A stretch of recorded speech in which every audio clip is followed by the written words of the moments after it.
es muy importante, sobre todo para los jóvenes.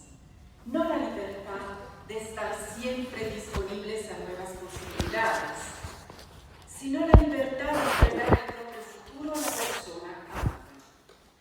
De esto es de lo que me gustaría hablar, de la fidelidad como provincia que custodia el amor, le da un hogar, lo hace capaz de convertirse en historia más allá de nuestras debilidades humanas, y de lo importante que es hoy anunciar la fidelidad como dimensión fundacional de nuestra existencia, partiendo de la premisa de que anunciar no significa repetir una doctrina o unos principios, no.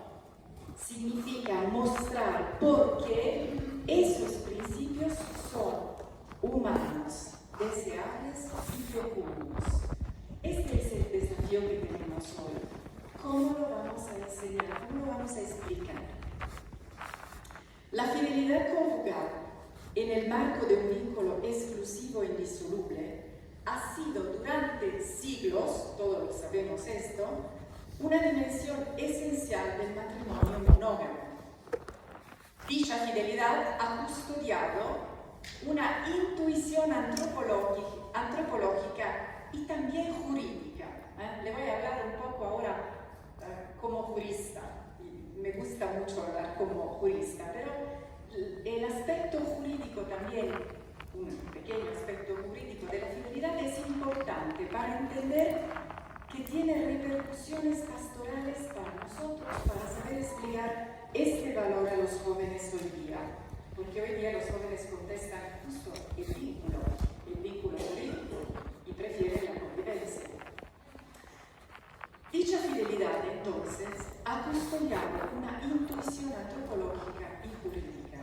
El amor entre un hombre y una mujer no es solo un asunto privado, sino una realidad capaz de generar vida, roles fundados en la diferencia sexual, vínculos, responsabilidades, historia y sociedad. El amor entre un hombre y una mujer puede generar todo esto. Roles, madre, padre, hijo, abuela.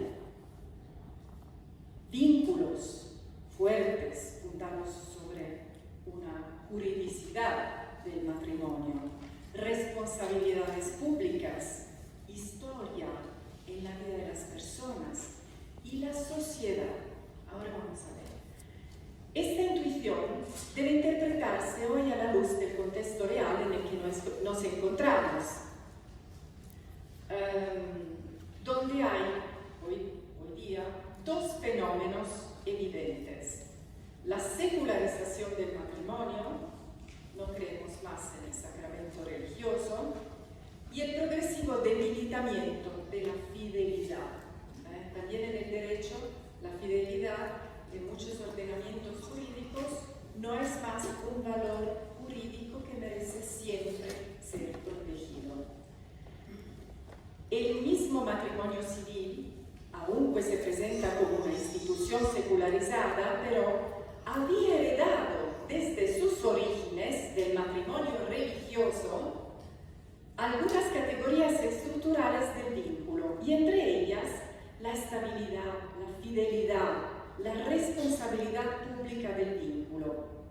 Estas categorías, hoy prácticamente desaparecidas debido a un enfoque individualista del derecho de familia en la mayor parte de los ordenamientos jurídicos contemporáneos, se caracterizaban no solo por su dimensión ética, la fidelidad, la responsabilidad son dimensiones éticas, sino sobre todo por su función jurídica. Lo que quiero destacar aquí es que esta dimensión jurídica, sorprendentemente, tiene para nosotros una traducción pastoral directa. Incluso cuando una sociedad ya no se reconoce en un fundamento religioso, sigue, esto para los jóvenes es importante, sigue necesitando vínculos fiables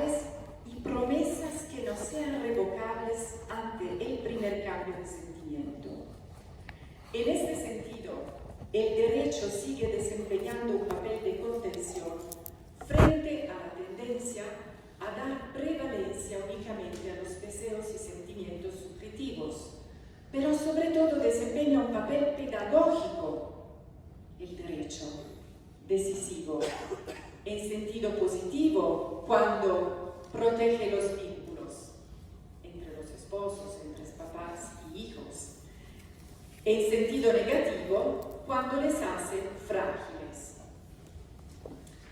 Les voy a decir algo ahora que no es para estudiantes de derecho, sino para nuestros hijos, para que puedan entender por qué el matrimonio hoy no se puede fundar solo, porque el matrimonio no solo es amor, pero el amor debe madurar en una fidelidad. El derecho no nace para debilitar el amor, encerrándolo en una norma, sino porque reconoce que el amor humano necesita una forma, un orden y una certeza. En lo que respecta al matrimonio, la función del derecho siempre ha sido garantizar un orden de la sexualidad dentro del orden de las generaciones. ¿Qué quiere decir? Que el matrimonio sirve para que podamos reconocer quién es el esposo, quién es la esposa, quién es la madre de los hijos, quién es el padre, quién es el tío, quién son los abuelos. El matrimonio genera vínculos públicos muy claros, muy importante para poner un orden de la sexualidad dentro de cada una de nuestras familias. Si piensan, por ejemplo, al tabú del incesto. El incesto es la primera regla sexual que nace dentro de una familia y nace de la diferencia sexual entre el hombre y la mujer. Pone vínculos dentro de las relaciones sexuales dentro de la familia, porque los adultos no se pueden relacionar con el sexo sexualmente con los niños, que son los sujetos débiles de la familia. El orden de la sexualidad se sitúa dentro del orden de las generaciones. Por esto nosotros sabemos quién son los abuelos, quién es la madre, quién son los hijos. Pensemos, por ejemplo, a lo que pasa hoy día con la fecundación in vitro intrafamiliar. Cuando, por ejemplo, hay una madre que se hace fecundar con el esperma del género para llevar en su barriga el hijo de su hija. Esto es algo que pasa muy frecuentemente hoy día en muchos países, porque la ley lo permite. ¿Quién es la madre? ¿La abuela que tiene su nieto en la barriga? ¿O la madre que ha dado el óvulo, que es su hija? ¿Y quién es la abuela? Entonces, esto es muy importante hoy día porque las leyes que tenemos están cambiando nuestra mentalidad y nuestra capacidad también de entender la importancia de los vínculos familiares generados en la estabilidad por el matrimonio. Desde un punto de vista también pastoral, el matrimonio no se limita a dos personas que se eligen mutuamente. Es un pacto que compromete toda su vida, la hace públicamente fiable y abre un espacio seguro para los hijos, para la familia y para la sociedad, que de este modo puede contar con un interlocutor definido, estable y fiable, que es aquella familia, con estas personas que tienen roles definidos. Aquí cabe señalar una distinción preciosa en relación con el matrimonio y lo que éste representa, incluso en un contexto secularizado. La distinción que existe entre signo y expresión, porque el matrimonio es un signo. Estoy pensando en el anillo. Cuando el anillo nupcial se presenta únicamente como expresión de un sentimiento, manifiesta un significado que queda confinado en la interioridad del sujeto. Cuando en cambio es un signo, remite a una realidad que trasciende el sujeto. El signo indica que el amor no vive únicamente de la emoción del momento, sino que se abre una promesa que trasciende los sujetos y los vincula más allá de los sentimientos. No es casualidad que hoy en día hay muchos contrayentes que prefieren antes que la fórmula tradicional, te entrego este anillo, signo de mi amor y de mi fidelidad, la fórmula más vaga, te entrego este anillo, expresión de mi amor. Punto. Así pues, el signo hace que el sujeto se sienta vinculado más allá de su voluntad.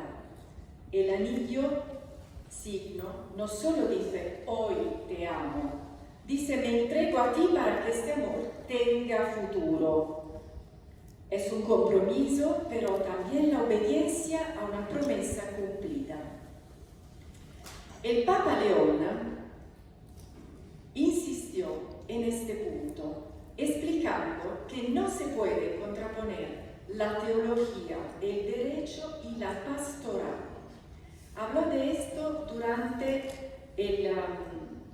a los participantes a un curso de formación jurídico-pastoral de la Rota Romana en 2025. Cuando estas tres dimensiones, teología, derecho y pastoral, se separan, el derecho parece frío y los jóvenes no lo entienden. La pastoral parece forzada.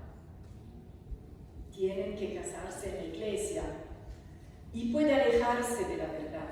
Y la teología parece abstracta. El matrimonio es un ideal perfecto que aleja a los jóvenes cuando es presentado así.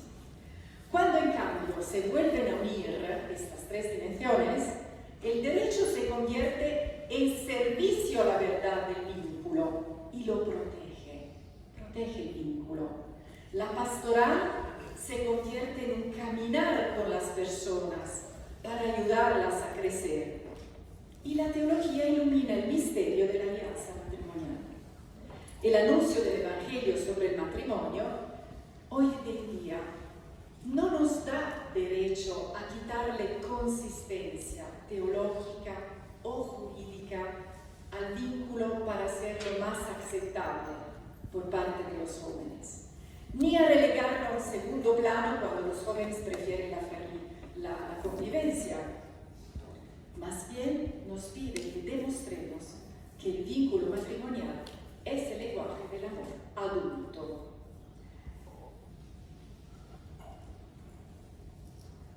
Porque la fidelidad, como veremos en breve, implica obediencia. Obediencia antes que todo a la persona amada.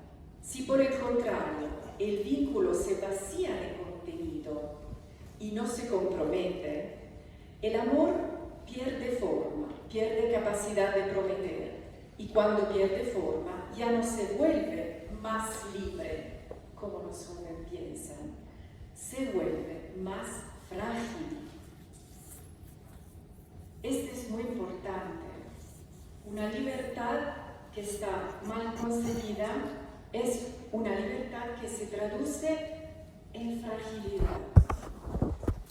En el horizonte cristiano, la fidelidad no es una prestación moral que tenemos que pedir a los esposos. San Agustín, en el De Bono Coniugali, habla del matrimonio cristiano y de los tres bienes esenciales: el bonum prolis, los hijos, y la diferencia sexual que está implícita, el bonum fidei, la fidelidad, y el bonum sacramenti, la indisolubilidad, o sea, la estabilidad del vínculo. La fidelidad, entonces, es parte de la estructura más profunda del matrimonio. Sin embargo, en la práctica pastoral se ha extendido una distorsión perceptiva viva hoy día. Para muchos jóvenes, el matrimonio se percibe ante todo como el sacramento del amor, casi como si el amor subjetivo fuera el único criterio para comprender el vínculo. El bonum amoris ha absorbido en cierta medida todos los demás bienes, prolis, fide y sacramento, hasta el punto de erigirse casi en criterio de admisibilidad de cada uno de ellos en la vida conyugal. El amor se vive como condición y medida de todos los demás. Si hay amor, la fidelidad surge por sí sola. Si el amor desaparece, todo compromiso se desvanece. Es una visión esta que exige una respuesta pastoral clara, capaz de volver a situar en el centro la estructura integral del fidus conyugal, es decir, del pacto, que encierra algo poderoso que hay que hacer conocer a los esposos. En realidad, el matrimonio, como recuerda Amoris Laetitia, nunca deja solo los esposos ante la promesa. El sacramento no es una fuerza, es el Cristo que sale al encuentro de los cónyuges a través del sacramento. Permanece con ellos, les da la fuerza para seguirlo, para levantarse cuando caen, para perdonarse mutuamente. Es aquí donde la norma de la fidelidad se convierte en evangelio. Decir a los cónyuges, sed fieles, no basta, si no se anuncia al mismo tiempo que la fidelidad es posible gracias a una presencia. Como dice Pavel Evdokimov, la unidad del matrimonio consiste en la unión de dos personas que se sitúan en Dios. Decir esto cuando preparamos los jóvenes en la vida es muy importante. En un acabo, la nota de la doctrina de la fe se lee: toda relación de amor invoca silenciosamente la presencia de un tercero infinito que es Dios mismo. Sin este tercero, el amor se encierra en su propia finitud y se derrumba. La exclusividad del matrimonio aparece entonces no como una limitación, sino como la condición de posibilidad del amor que se abre a lo eterno. La presencia de Dios nos permite concebir el matrimonio, no permite concebir el matrimonio solo como realidad natural y como autosuficiencia de los cónyuges. El sacramento sostiene la voluntad de ellos de permanecer en la fidelidad, respetando el amor no solo como sentimiento, sino como adhesión a una vocación compartida. La Iglesia, por lo tanto, no propone para siempre como un heroísmo solitario. Tenemos que ser héroes, ¿no? Hoy día. Sino como camino compartido por dos personas sostenidas por la gracia, que se construye en la unidad. La unión entre los esposos como camino hace posible la fidelidad que exige la indisolubilidad. ¿Cuánto es difícil hoy hablar de la indisolubilidad a los jóvenes? Hay mucha gente que dice que no se debe hablar más de la indisolubilidad porque pone miedo, porque es una palabra difícil. Pero la verdad es que es la idea del para siempre que está fundada simplemente en un camino que se debe hacer día a día, un camino de unidad. El amor matrimonial, se lee en un acabo, no se construye hablando de la indisolubilidad como una obligación, ni como doctrina, sino fortaleciéndolo gracias a un crecimiento impulsado por la gracia. En este sentido, el sacramento expresa su verdad cuando da fruto.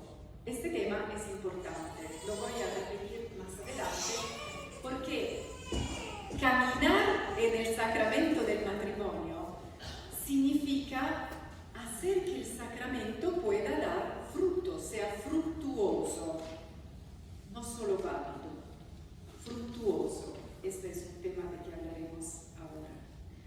Cuando la fe de los cónyuges acoge el sacramento, se deja moldear por lo que éste les dona. Santo Tomás enseña que el sacramento causa lo que significa.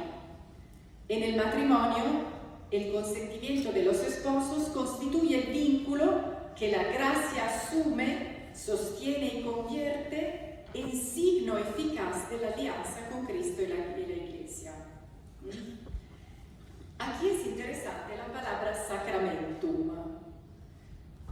La etimología de sacramentum, vinculada al compromiso y al juramento, proviene del lenguaje militar para indicar la fidelidad del soldado a su ejército y al emperador, a través del juramento y del sello permanente en la piel del militar. Sacramentum militiae. Indica un compromiso sagrado.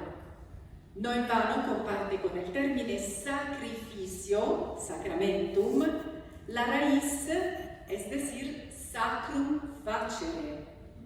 Sacrificio viene de sacrum facere, hacer sagrada una acción, hacer sagrada una realidad. Cuando hablamos con nuestros hijos y les decimos, tienes que hacer un pequeño sacrificio, no es renunciar a algo, es dar valor a algo, es exactamente el contrario, es hacer sacra una realidad.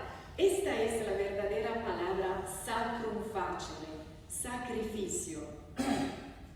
Es entre los esposos, el sacramentum es una alianza fiel por la presencia de Dios que lo sanciona, una alianza exclusiva. Hoy en día este tema no se comprende del todo. No son pocos los fieles que se acercan al matrimonio sin ser conscientes de la fuerza espiritual que el sacramento les otorga. Por eso la pastoral familiar no puede limitarse a la preparación burocrática de la boda, ni reducirse a explicar derechos y deberes de los cónyuges. Debe ayudar a los esposos a reconocer que Cristo entra en su historia como una presencia que sostiene, purifica y regenera el amor. Es lo que León XIV pidió que se mostrará a los jóvenes que hoy eligen a la convivencia. Ellos, observó, necesitan a alguien que les muestre de forma concreta y comprensible, sencilla, qué es el don de la gracia sacramental y qué fuerza se deriva de ella. La fidelidad de los cónyuges tiene su raíz en la fidelidad entonces de Dios. Von Balthasar lo expresa muy bien cuando dice que Dios es fiel y concede al creyente la fuerza de su fidelidad. Entonces el amor conyugal no se basa en una presunción de fuerza autosuficiente, sino en saber que existe una fidelidad mayor que sustenta la nuestra. La Lumen Fidei, la encíclica Lumen Fidei, es maravillosa, tienen que leerla si no la conocen bien. Recuerda que en la Escritura la fidelidad de Dios se designa con la palabra hebrea emunah. Emunah, la raíz es sostener. Ser fieles no significa no ser infiel. no ser infiel. Significa sostener el otro, compartir con él, con mi marido, el peso de la vida, porque nos sentimos sostenidos, porque vislumbramos a Cristo actuando entre nosotros, los esposos. También de esta manera el anillo nupcial recupera su significado teológico. Lo explicó muy bien Karol Wojtyła, Juan Pablo II, en el taller del orfebre, cuando dice que las alianzas, símbolo no solo del amor, sino de la fidelidad, son forjadas por el orfebre, Dios. En este sentido, no solo representan la decisión de los esposos de permanecer juntos, sino que su amor es estable y fiel porque está sostenido por el amor de Dios. El amor y la fidelidad son forjados y protegidos por Él. Trascienden los esposos. Entonces, el acto de la fe cristiana es un voto de fidelidad a Dios y de Dios. Este es increíble, ¿eh? Es un acto de fidelidad a Dios y de Dios, en el que se pronuncia el voto de fidelidad al cónyuge. Al igual que la fe cree más de lo que puede comprender y ver, al igual de la fe, así también la promesa matrimonial promete más de lo que las fuerzas humanas por sí solas son capaces de mantener, pues Dios es fiel y dona al creyente la fuerza de su fidelidad. Así el anillo no es un símbolo vacío, sino la realidad visible de lo invisible. Y esto es lo que pensamos, ¿no? Cuando miramos si una persona está casada o no está casada y buscamos el anillo. Es algo muy directo. Buscar si hay algo de más fuerte que vincula estas dos personas y no solo la voluntad de vivir juntas. Un punto importante es que la gracia sacramental no actúa en el vacío, se integra en la capacidad humana de amar. Y hay que comprender esta capacidad humana de amar, o sea, la dinámica antropológica del amor fiel. ¿Cómo se desarrolla esta fidelidad? O sea, ¿por qué la fidelidad no nace, es algo que pertenece al amor que dura en el tiempo y no solo al enamoramiento? La fidelidad es una actitud interior, no un hecho dado. No es solo no ser no fiel en este momento.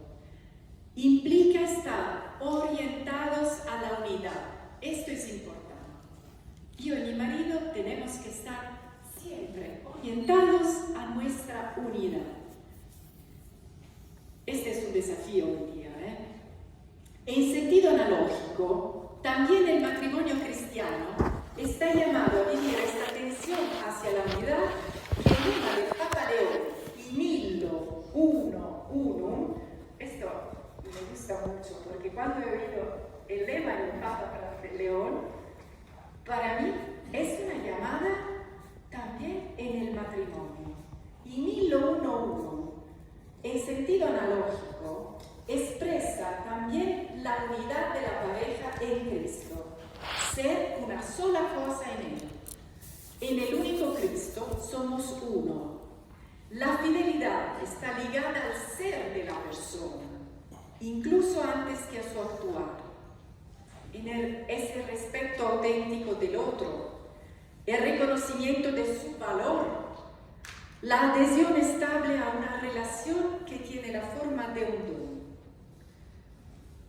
Y vamos a ver cómo se desarrolla el dinamismo del amor. San Tomás no lo ha explicado muy bien y lo vamos a traducir de una manera simple. El amor no nace maduro. Esto es un hecho.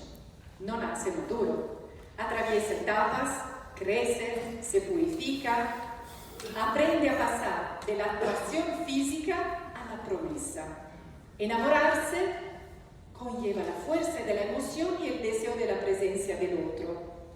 Pero el amor fiel nace cuando ya no se busca al otro únicamente como fuente de bienestar para uno mismo, sino que se le acoge como una persona a la cual entregarse. En esta maduración, el tiempo tiene un significado particular. Al principio parece enemigo de los enamorados, porque cada separación se hace demasiado larga. Cuando estuvo de noviazgo con mi marido, yo habitaba en Milano y él habitaba en Roma. Y nos hemos podido ver una vez al mes. Era terrible. Y nos escribimos muchísimas cartas, para intentar acorchar, de abreviar, de tallar este tiempo que nos alejaba, ¿sí? Ci allontanaba, no nos permitía de vernos. Luego, pero, el amor, el tiempo, se convierte en el lugar donde el amor puede hacer realidad lo que encierra. La promesa del cónyuge dice esto: el tiempo no me aleja de ti, sino que se convierte en el espacio en el que elijo amarte. El Papa Francisco, siempre in Lumen Fidei, había expresado esta idea: prometer un amor para siempre es posible cuando se descubre un designio más grande que los propios proyectos, un designio que nos sostiene. La fidelidad no es entonces la negación del futuro y de la libertad que mi futuro contiene. No es una negación de mi libertad, sino su regalo. El esposo no se queda con su futuro como si fuera una reserva privada. Lo pone en las manos de la persona amada. Por eso el lenguaje de la fidelidad es inseparable, esto es interesante, del lenguaje de la misericordia. Un teólogo, Nedorcel, señala que la fidelidad puede ser lo único que aún tenga piedad del amor cuando el amor parece muerto, pero lo puede salvar. La fidelidad puede salvar el amor. Por eso la belleza del amor fiel no consiste en una perfección sin heridas. Se puede disminuir el amor, puede parecer muerto, pero la fidelidad es justo la capacidad de no abandonar la historia cuando atraviesa la prueba. Esto es la fidelidad. No idealiza la pareja, la custodia en su verdad concreta, en su historia. En esta maduración afectiva se enmarca lo que la reflexión antropológica denomina conformación. O sea, en este camino del enamoramiento hacia el amor maduro, San Tomás dice que a una cierta etapa se realiza la conformación.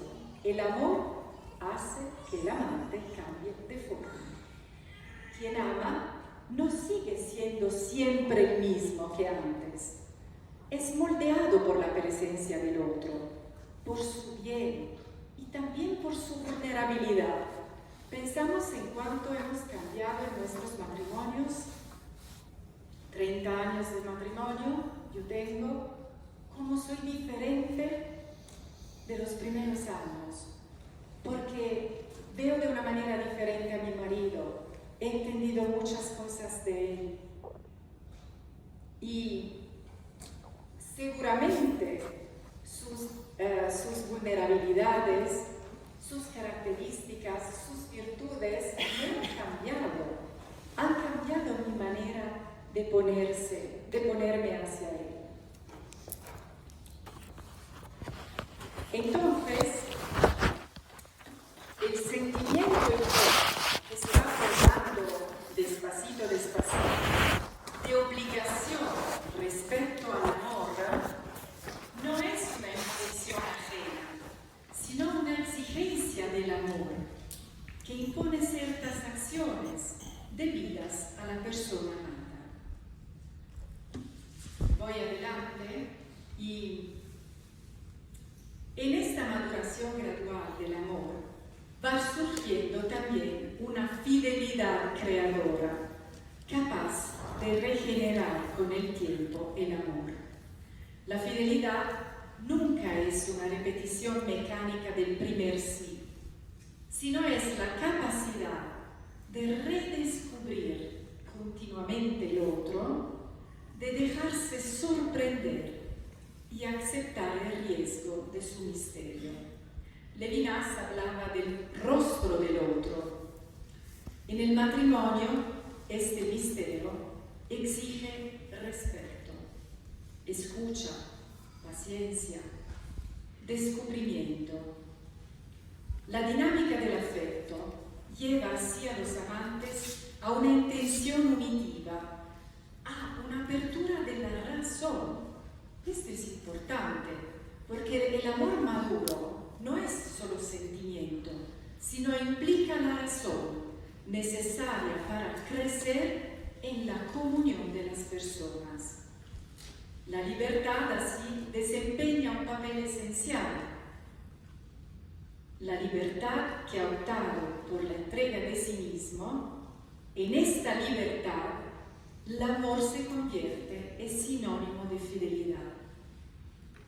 Y la pérdida de la voluntad de vivir la relación puede traducirse en falta de fidelidad. Cuando perdo la voluntad de vivir la relación, esto se puede convertir en falta de fidelidad. El amor duradero, de hecho, es en sí mismo un acto de voluntad de quien quiere permanecer en unión con el otro más allá de todo. Así se comprende la diferencia entre el amor conyugal fiel y el amor sentimental de dos personas que no se entregan. El amor fiel es aquel que comprende que su deber de amar es un poder amar siempre.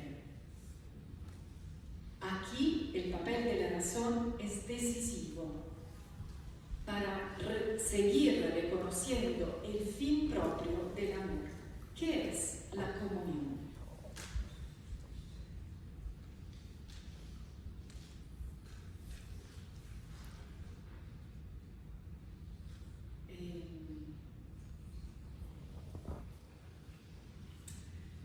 En el fondo, el matrimonio consiste en hacerse cargo del otro, de su existencia, de su felicidad, y la fidelidad sirve para hacerlo posible, para tomar en serio esta misión. Si no fuera así, sería un mero tomar prestado al otro, sobre la base de un contrato rescindible a voluntad.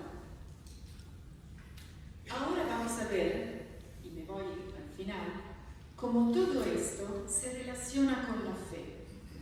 Porque hoy día, cuando hablamos de la fidelidad a los jóvenes, tenemos que hablar a jóvenes que en la mayoría de los casos tienen poca fe, a jóvenes esposos también que se casan muchas veces sin fe.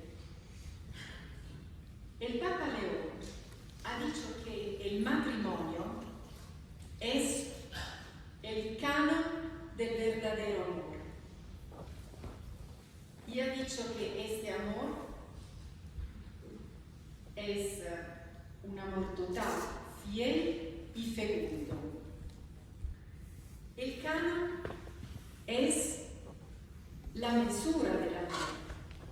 la medida del amor, y es un puente entre el fidus, el pacto, y la fides. Vamos a ver. La fe hace posible el pacto, y el pacto exige la fe. Uno remite al otro y necesita del otro. El término fidus, la íntima comunión de vida y de amor,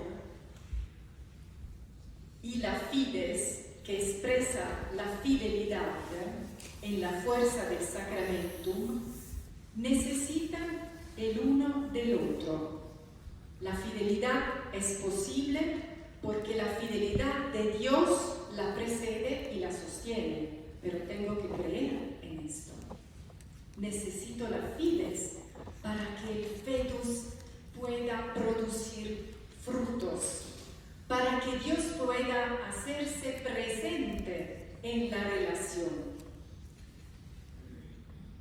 Y en este sentido es muy importante no subestimar el papel de la fe para ser fructífero el matrimonio que es válido.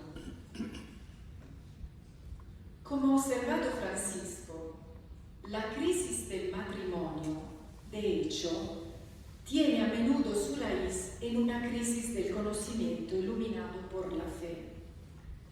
Esto tiene consecuencias muy concretas. Hoy en día muchos bautizados acceden al matrimonio sin haber sido acompañados en un camino de fe que les abra las puertas a la fecundidad del sacramento. Esto significa sin las condiciones para comprender la fidelidad, la indisolubilidad y la apertura a la vida. Este tema también hoy es muy importante y muchos jóvenes ven el tema de la fecundidad, de la apertura a la vida, simplemente como un problema que tiene sus raíces en un tema económico, de posibilidad de tener hijos.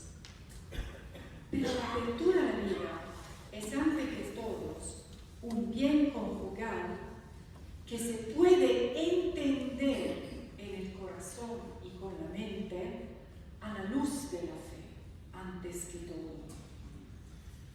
Durante mucho tiempo nos hemos acostumbrado a pensar que la falta de fe, que en principio no es necesaria para la validez del matrimonio, no tiene nada que ver con la vida real de los cónyuges.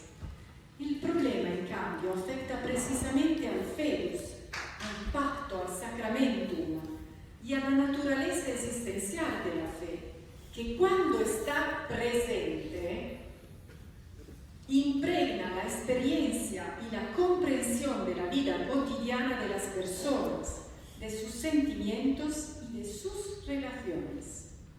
Esto es importante. La fe cambia la mirada de las personas sobre su realidad, del mismo modo que la falta de fe hace ardua y a veces imposibilita la comprensión y aceptación de los bienes conjugales.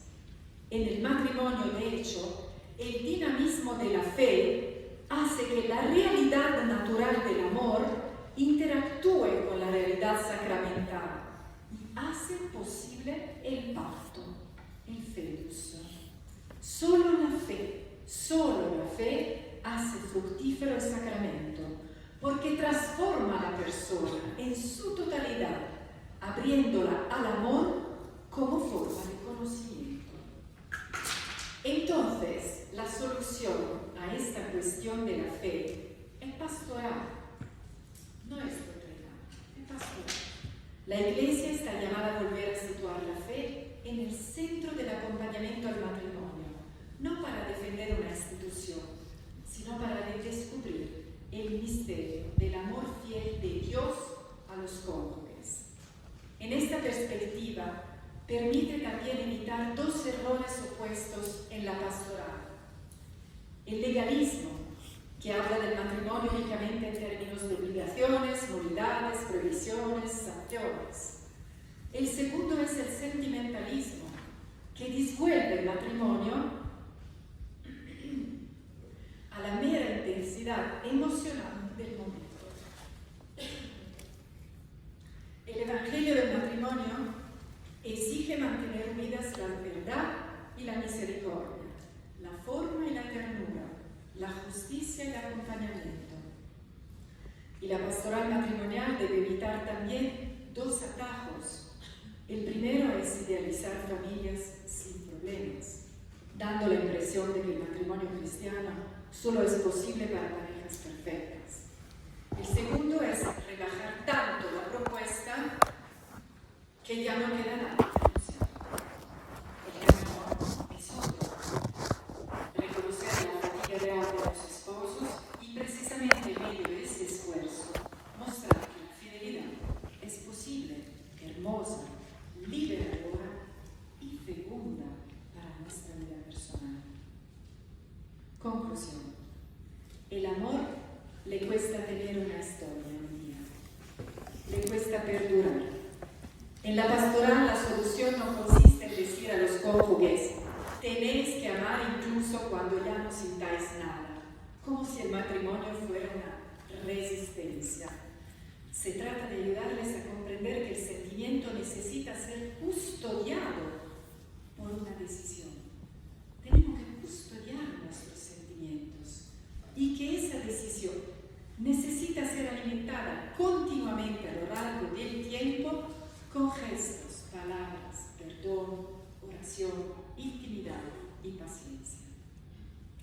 El tempo del amor se llama fidelidad.